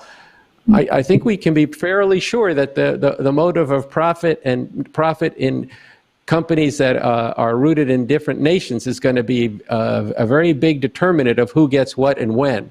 And the other thing is and why I've been so much emphasis on the scientific approach to reality among the people is conspiracy theories. So, all right, we talked about the lunatic theories, but, Refuse Fascism just got a letter from a follower and somebody who, I don't know if it's a follower of Refuse Fascism, but somebody who was very taken with it, basically putting forward that we really should go to the experts like Robert Kennedy Jr., who will tell you how terrible vaccines are, and this was his letter was just filled with bullshit, unscientific rumor mongering, conspiracy theories, and that we face a problem now. I've heard that somewhere between 20 and 40% of the population won't even take the vaccine, assuming that it is a safe vaccine, which we have to rely on, the multiplicity of studies, and it seems like they have produced something that is safe, not without other effects that are unwelcome, but in some cases, but that essentially are safe, and they can prevent a deadly disease, even if they might produce headaches and other possible what they call side effects, but really are just ancillary effects that are more desirable than the main one they're working on. So I don't know if that speaks to your question. Andy, that actually leads to a pair of questions that I wanted to ask. One came in from someone in the audience, but I wanted to ask it with a bigger question that I think you all could speak to, that relates to epistemology. Somebody asked, could you speak to how we might best understand the safety of the vaccine, not just immediately, but in the long run? And that's mainly a question for you, Phil, but I wanted to also bring out that so many people, I mean, really millions of people in this country actually don't know how to evaluate what's true. They don't know how to evaluate evidence. And, you know, if you spend some time with these conspiracy theories, they're actually like throwing out what they're calling evidence. You know, we have the alternative facts, you have, you know, their proof. Alex Jones did this all the time. He's got proof. But people don't actually know how to evaluate whether what's being presented is true or not. And I think it would be helpful to hear, like, for example, you know, Paul, you as a historian, how do you go about that question? And Phil as a medical doctor, and Andy as a communist and a writer, you know, but how do we help because I think it's been a really big stumbling block to get people engaged, politically engaged with stopping this regime, and that many checked out because they did not know how to evaluate what was true. So I think we should start with the first question, but then expand it out to this question of evaluating evidence and evaluating truth. So Phil, again, that question was, how can we best understand the safety of the vaccine, you know, not just immediately, but in the long run? So the answer is that, first of all, there needs to be no tampering with the evidence, with the facts, the research. So that's one of the things, is you gotta start with transparency, so that everybody can see and evaluate the data that comes through. And there's a reason we do the trials to evaluate the safety of anything that gets brought forward. First, to determine whether it causes harm in a small group, then a larger group, then a very large group. Because if 1 in 100,000 gets seriously ill, when you magnify that up to 7 billion people, that's a lot of people that gets hurt. You know, that could get hurt by doing this. So that's why you do large numbers. And when they did the large numbers, there was a theoretical view of what we should expect based on the fact that our own immune systems and our bodies produce mRNA for every type of protein that's in our body. That's how it gets produced, both in your brain, your heart, your lungs, etc. And so understanding that this is a disease that we're learning about every single day, and the treatment now will not be the treatment in 2 months from now. And that we will find out more. And that's the process by which we're going to learn about this disease and its effect in terms of the vaccine. Now, this vaccine has not gone through the entire process, but here's the point. It's killed over 1 million people throughout the world. It's killed over, 300,000 people in this country. The question you have to ask is, given what we know, and what we know shows it to be extremely safe, given what you know, do the risks outweigh the benefits? And the answer is no. That's what you have to recognize, and that's what you have to see with what's in front of us. So you have to look at the data. You have to have people that can help you interpret the data. You have to ask your questions like you're doing now so that the answers that come forward make sense and that can be backed up with some logic. So that's how I answer that, in the sense that the vaccine appears to be, with all the data that we've seen, completely safe, but there's a couple of caveats. They have not tested it in children less than 16, and they have not tested it in pregnant women. Now, part of the sign-up to be part of the study, the original 30,000, was you can't be pregnant. Well, it turns out in every single vaccine trial, a good portion of the women who actually signed up and declared they weren't pregnant actually ended up being pregnant, or didn't know that they were pregnant. And that's actually how they got the initial safety data on pregnancy, the initial safety data on pregnancy. So the next step for Pfizer, Moderna, and the rest of them that have finished their phase 3 is to now evaluate them in children and in pregnant women. So what about this bigger question, society-wide, of not having a methodology of evaluating, even looking at evidence and evaluating what's true? I think what's very helpful, what you said, Phil, about the looking at data.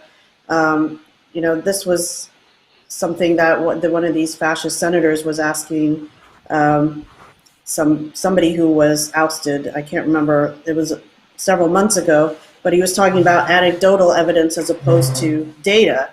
That's something that I don't know if this particular senator knew about that or not, but it seems millions of people don't actually have that knowledge of that science collects data on a large scale, and that's what you look at.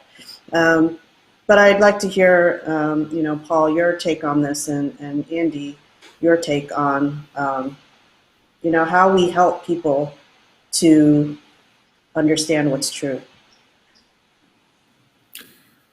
Well, I actually have been dealing with a couple of friends who have backgrounds in anti-vaxxism, and it's hard to know what to say. What I'm struck by,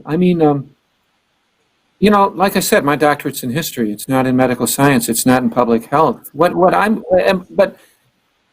I've been trained and socialized and affect my household in such a way that I have a kind of respect for credentials and a read on who's within the professional class who's telling the truth and who isn't. And I am numerate. There are rules, even in history, thesis, evidence, conclusion. The things don't square up. What I'm finding with a lot of the folks who are questioning this is a zeal, a conspiratorial zeal, a determination that they're right, completely beyond even any consideration of evidence. And I don't know entirely where that comes from, but I think that part of it comes from television and the internet. I think there's just an almost automatic delivery of confirmation bias information now in the so-called social media world and on Twitter. You can just instantaneously find a quote-unquote study that confirms your suspicions right off the bat, and that's sort of the end of the story. There's a decredentializing process that's taken place in part through the internet. At least that's what I find that I'm up against sometimes. But at a certain point, whether on vaccines, I don't, it's over my pay grade, right? And I have to try and process and evaluate and trust folks. I admit that, and that seems to have been blown up to a certain extent. And science has been misused, and people have been lied to. There were terrible experiments in the minority community. There's real work that needs to be done with regard, I think, particularly in the minority community, with regard to science. And that's not surprising to me. I suspect the fears are going to decline over time. This is one of my hopes. that as more and more people get vaccinated and people observe that they don't die, and guess what, they didn't come down with the disease, I think that's probably the way past this fear of the vaccine. That's what I'm banking on. Anyway. Well, Go ahead, Amy. yeah, well, look, the point is not that everybody becomes an astrophysicist or a surgeon or a molecular biologist, but there's some basic things about science. And I would recommend to people, this is available online. It's also available from Revolution Books online. A book called Science and Revolution on the Importance of Science and the Application of Science to Society, the New Synthesis of Communism and the Leadership of Bob Avakian by Ardea Skybrake, who was trained as an evolutionary biologist. And, she quotes Neil deGrasse Tyson in the beginning that science allows you to confront and identify problems, to recognize problems and figure out how to solve them, rather than to run away from them. And as I said, and it's a point that she makes in this book as well, that if you don't have a scientific approach to reality, you are a mark for any charlatan of whether it's a charlatan doctor or a political leader or whatever. You have no way to judge anything. Now the point is, if you sent me two sets of data on the different ways to manipulate RNA, I wouldn't be able to do very much with it. I don't have that training. But I think a scientific approach is something that people can learn. Well, one, it's not just who has let's look up, did they go to Harvard Medical School or did they go to a medical school someplace else? That's not what impresses me. It's what is the it matters. It's part of the picture, I suppose. But what is the basic argument? What is a consensus of people in a field? Are they saying? Could they be wrong? Yes. Is it possible that, and it's actually quite likely that in every field people are influenced by the prevailing social relations. So there's been tremendous racism in the field of medicine, which since the 1960s has begun.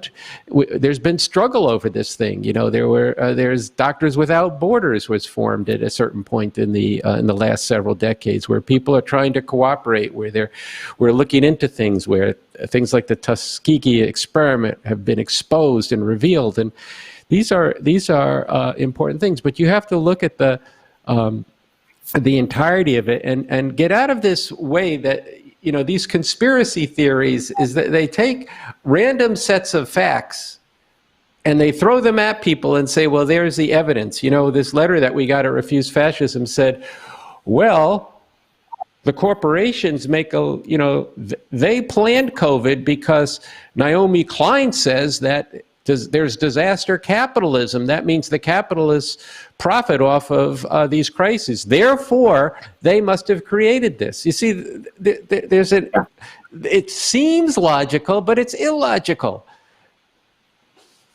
Where did this come from? How did it develop? These are the kinds of things that have to be asked, and historians have to ask it too. And you got to go to multiple sources. There's things you can learn, just for example, from original sources. It's really important what people on the street say about different things, but then you need a lot of that data to be able to figure out whether it's actually true, and then you need people who do have had the privilege of education and a scientific method, and you need to learn from them. We're at the very beginning historically of humanity actually being able to practice science. In fact, I think it's probably still true that that there's more scientists alive today than there were in the history of humanity up to this point. At least that was true a few years ago. Maybe that's no longer the case, but each year. But the fact is, it's new. It comes with, that's part of the development of all the factories and technologies and that we have is all relatively new and that arose along with capitalism.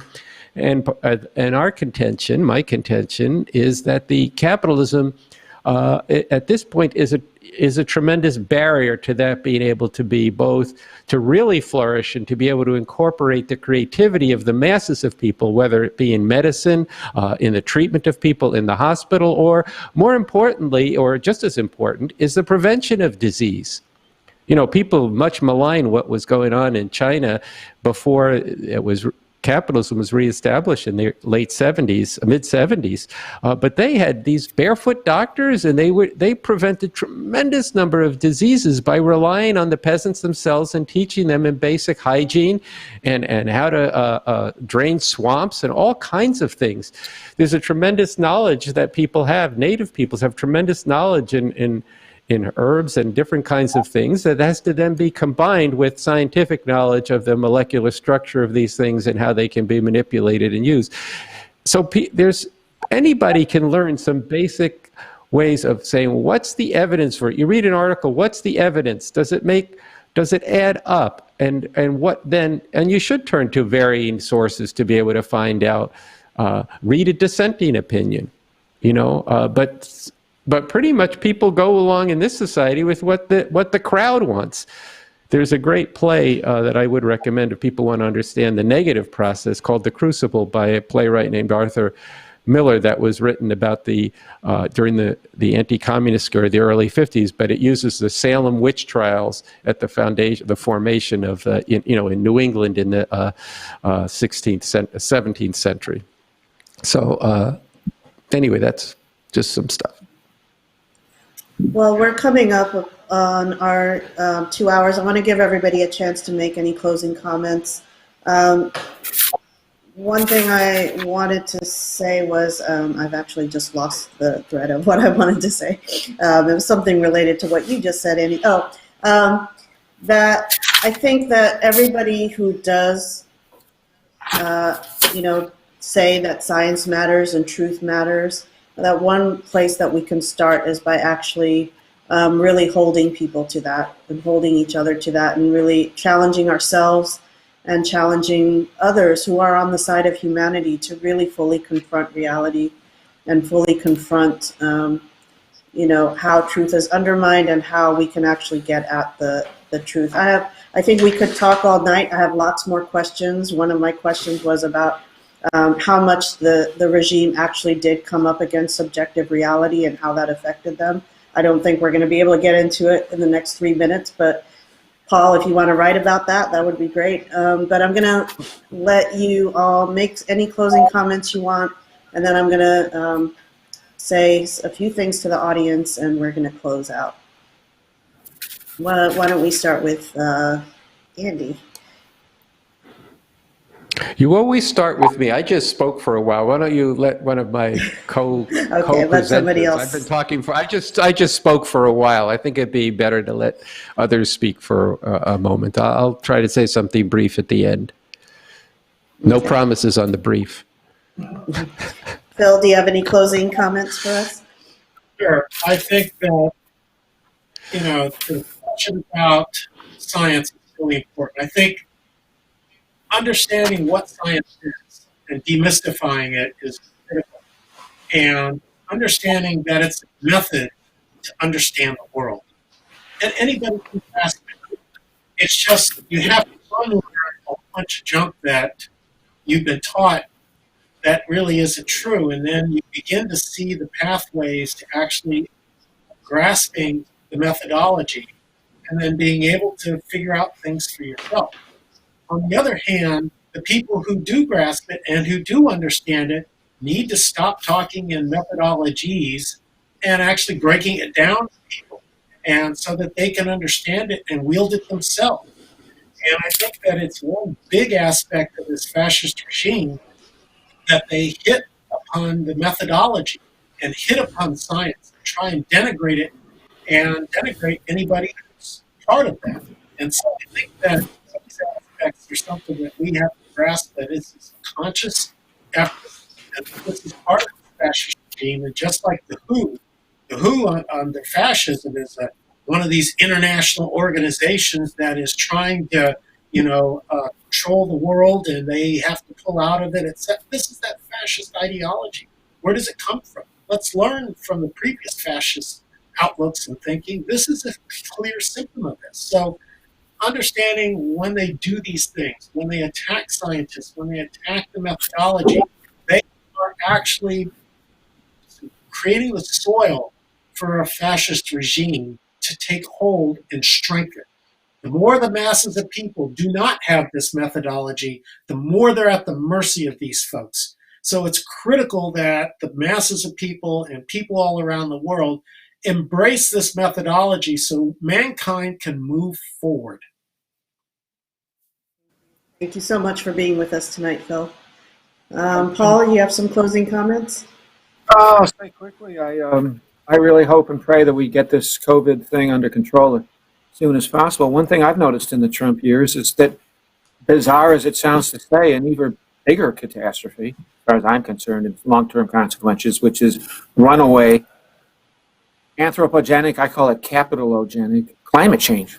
And the climate catastrophe has just been kicked to the curb of the news for 4 years. It's just really insane. And again, we have the anti-science and the conspiracy theories and the claims of hoax there. I'm very concerned about these issues of hostility to and fear of vaccination. The two forms of the fear I've run across are minority fear, which relates to the ugly history, stuff like the Tuskegee pilots. And the other one is something some of what Andy was quoting from. Well, it's for the big pharmaceutical corporations, and so then they're just in it for it. It's all they're going to profit from it, so it must almost just be a conspiracy. And this is where I think I'm so glad to be on this panel with Dr. Phil Rice tonight. It's very important for doctors for countering that left skepticism. I guess it's left populist, anti-corporate. It's very important to hear from doctors who clearly have left values, right? Who might actually be socialists and have a critical take on capitalism. I listen to Dr. Phil, and I just can't possibly believe that Dr. Phil is a tool of the pharmaceutical industry. Clearly has just this whole conspiracy theory that all these doctors must be in hock to, or captive to big pharma, dissolves when you hear a doctor with progressive and left, anti-fascist, anti-imperialist values speak on that. And I think it's very important to have minority voices. They're going to have to speak up to it within. I mean, I don't know that white people are going to be able to go into the south or the west side of Chicago and lecture folks on their need to take vaccines. It's very important that they have folks with credentials out of those communities. I've been very critical of Obama over the many years, but it wouldn't be a bad thing if it's not a bad idea for him to roll up his arm and take that shot on television, insofar as that might have some impact down here in the south side and out there on the west side. So anyway, I'm done. Paul, it's always a pleasure. I want to thank you for being with us tonight. And Andy. Well, this has been this is the third in our series of these forums on fascism, and I'm glad that Paul could be on this one and bring his historical knowledge and insight to this. And as always, Phil, you're bringing a lot of things that a lot of important information that we need. And it's interesting that there are some of the things that you actually said in March that were borne out, and things that actually have changed. You pointed that out. We could talk about that. But I guess I want to emphasize this, that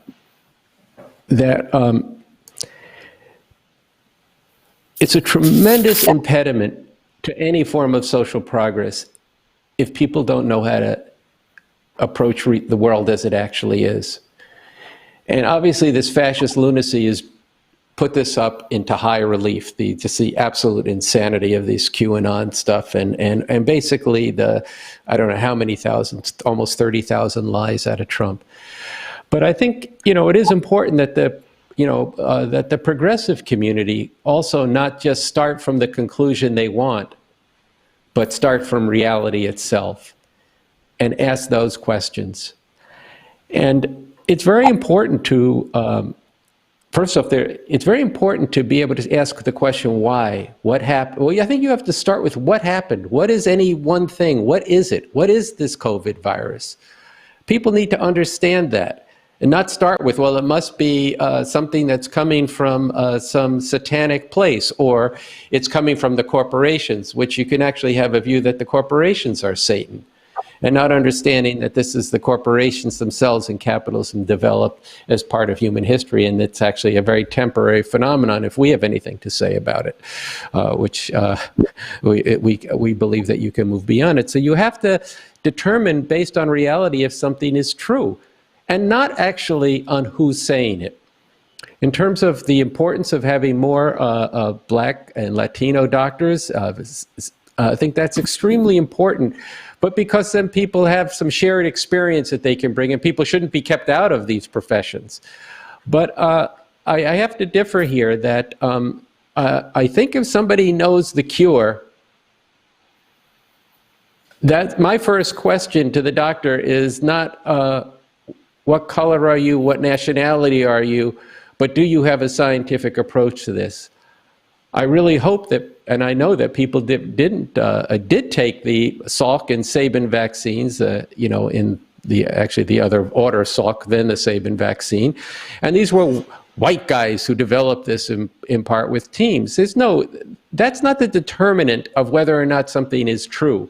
We have to overcome this systemic racism, oppression of whole peoples, the brain drain from of medical personnel from Africa and Asia sucked into the imperialist countries. These are terrible things that we need to, that are also a product of the system. But the criteria has to be whether something is true, not who's saying it. And this applies in the political sphere. I mean, I was just going to say one more thing. We ran into part of what happened with why people did not take to the streets that now has left us in a situation where, yes, the Biden-Harris regime will take power, the administration rather. They're going to take power, and that's a good thing. It's in the sense of it's not Trump. But it would have been far better if instead of having the initiative in the streets be with these Trumpites now, if it had been, there had been people in the streets on this side of the equation. But one reason people weren't, we just have to speak bluntly about these things, is there was this wonderful movement after the murder of George Floyd by these racist pigs, and people took to the streets for Black Lives Matter, white, black, brown. It was an incredible thing. But then as this fascism loomed, which was sending, paramilitaries after these protests, their movement was murdering people protesting this, and they still are. They went and burned AME church, black churches, Black Lives Matter posters in the streets of Washington this past weekend. But people said, well, the problem with refuse fascism is that some of the people leading it are white. That's not right, or that's a divergent from what we're doing. In other words, you've got a lot of this. What is true is who's saying it, not whether it is true. Now, if somebody is putting forth something that is degrading people because of who they are, because they're gay, lesbian, trans, because they're Latino, Native American, or black, or for whatever reason, that has to be opposed. But you have to take a look at everything and decide: does it correspond to reality? Does it actually correspond to what people need? These are the important things that have to be done, and in the course of that, we will be better able to fight against all the racial and gender oppression that exists. It will not weaken that struggle; it will strengthen that struggle. And those who have been historically part of groups that have had the privilege of and not been under the gun of this society, we need to think about those things, and we need to act on it, but not to hold back when we actually have an answer for people. So yes, I was in South Chicago last year with a tour, and we were bringing revolution out to the masses of people, and let me just tell you, people welcomed it when they understood what we were talking about. In other words, there were people who welcomed it, and they were actually glad to see marches in the streets, just as they were to see refuse fascism, to see black, brown, and white uniting Asians and people of all different genders. That's a great strength if we can do that. And it has to be on the basis of equality and overcoming the oppression of peoples because of their background and who they are. So I do want to push on this because I think it's holding up holding back people from the kind of struggle they need to free us from this fascism, but even more fundamentally, to free us from an oppressive and exploitive system. So anyway, sorry I got a little more on a soapbox there, but I think this is just, the questions of epistemology are just so important, and this is one of them. Thank you, Andy. And I think we need to continue this conversation in different ways. And I want to say, Andy, it's been really fun to do these 3 forums with you. And I think that we got into some very, very deep and important content that I hope that if you enjoyed these, please spread them, because really the world will be a better place if millions of people could engage with this. I want to say to everybody watching, please stay in touch with us. Follow us at Refuse Fascism on social media, all platforms, and at the RevComs. You can also check out content at revcom.us and refusefascism.org. You can look for Paul's articles at counterpunch.org, and you can pick up his book, Hollow Resistance. And so go to YouTube and subscribe to at the RevComs or the RevComs, and watch the Revolution Nothing Less show every Thursday. And don't forget to check out the online auction at refusefascism.org and donate. Donate as much as you can, because we have to take the leadership and responsibility to stop a fascist America. Sign and share a pledge to the people of the world, not only for ourselves, but for all of humanity. So good night, everybody, and we'll see you soon. Good night, all. Good night.